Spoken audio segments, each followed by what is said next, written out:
Hello friends, welcome in उपल mathematics. आज हम एक्सरसाइज 4.3 स्टार्ट करेंगे। तो हमारा फर्स्ट क्वेश्चन है, find the nature of the roots of the following quadratic equation, if the real root exist then find. ठीक है, हमने इनके रूट फाइंड आउट करने हैं। अगर रियल रूट एग्जिस्ट करते हैं तो उन्हें फाइंड भी करना है। तो हमारे पास क्वेश्चन है 2x² नेगेटिव 3x प्लस 5। तो देखो, पहले हमारे पास x² का कोफिशिएंट 2 है, तो a की वैल्यू हमारे पास कितनी आएगी, 2।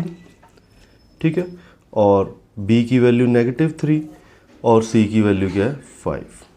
तो सबसे पहले हमने क्या फाइंड आउट करना है, d का फॉर्मूला होता है b² नेगेटिव 4ac।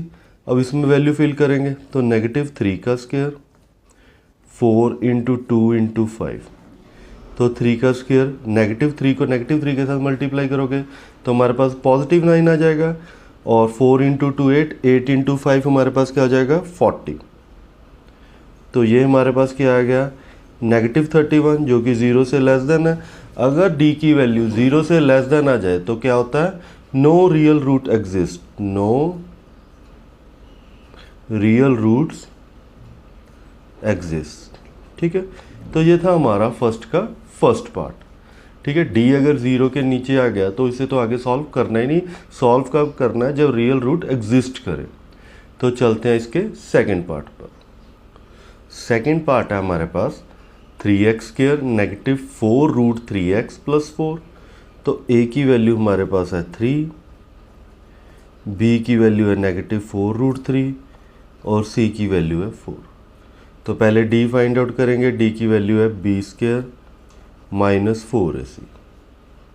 तो नेगेटिव 4 रूट 3 का स्क्वायर 4 इंटू 3 इंटू 4, तो 4 का स्क्वायर 16। नेगेटिव 4 को नेगेटिव 4 के साथ मल्टीप्लाई करो तो हमारे पास आ जाएगा 16, और रूट 3 को रूट 3 के साथ मल्टीप्लाई करो 3, तो 16 इंटू 3 हमारे पास क्या आ गया, 48। तो यहाँ 4 इंटू 3 12, 12 इंटू 4 48। तो ये क्या आ गया, इक्वल टू 0। अगर इक्वल टू 0 आ जाए, d इक्वल टू 0 आ जाए तो हमारे पास क्या एग्जिस्ट करेगा, real and equal root. Real and equal roots exist. ठीक है, रियल एंड इक्वल रूट्स आएंगे।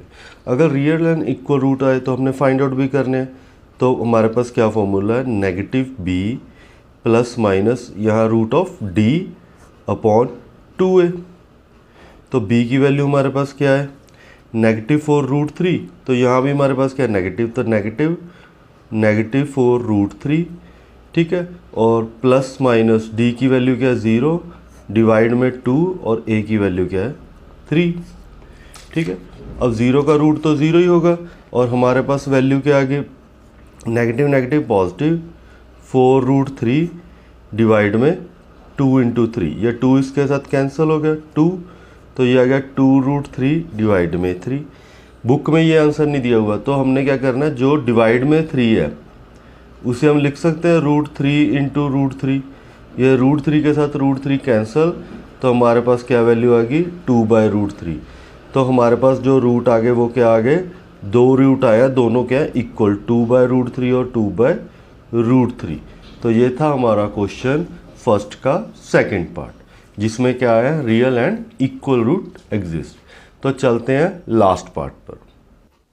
थर्ड पार्ट है हमारे पास 2x² negative 6x plus 3 equal to 0।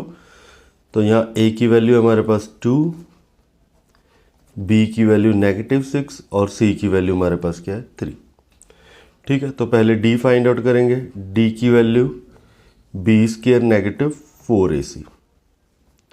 तो नेगेटिव 6 का स्क्वायर 4 इंटू 2 इंटू 3, 6 का स्क्वायर 36, 4 इंटू 2 8, 8 इंटू 3 24। तो 36 माइनस 24 12। तो ये क्या आ गया, 0 से बड़ा। अगर 0 से वैल्यू बड़ी आ गई तो क्या आएगा, real and distinct roots exist, यानी 2 रियल रूट आएंगे अलग अलग। Real and distinct roots exist. अब इनको भी फाइंड आउट करना पड़ेगा। तो फिर वही formula, x negative b plus minus root of d upon 2a। तो b की वैल्यू क्या है, नेगेटिव 6, और d की वैल्यू है 12, और a की वैल्यू क्या है 2। तो नेगेटिव नेगेटिव पॉजिटिव, और 12 को हम क्या लिखेंगे 2 into 2 into 3, 2 into 2 4, 4 into 3 12, divide में क्या आ गया 4। तो 6, 2 कॉमन यानी 2 रूट्स में से बाहर आ जाएगा, डिवाइड में 4। ठीक है, तो हमारे पास क्या आ गया, अब 2 बाहर आ रहा है कॉमन, तो यहाँ रहेगा 3 plus minus root of 3 divide में 4, ये इसके साथ कैंसल, तो वैल्यू आ जाएगी 3 प्लस माइनस रूट 3/2। तो हमारे पास दो आंसर आ गए, क्या आ गया, एक 3 plus root 3 divide by 2, 3 minus root 3 divide by 2। तो ये था हमारा फर्स्ट का थर्ड पार्ट। तो इस वीडियो में हमने फर्स्ट क्वेश्चन कर लिया, नेक्स्ट वीडियो में नेक्स्ट क्वेश्चन करेंगे।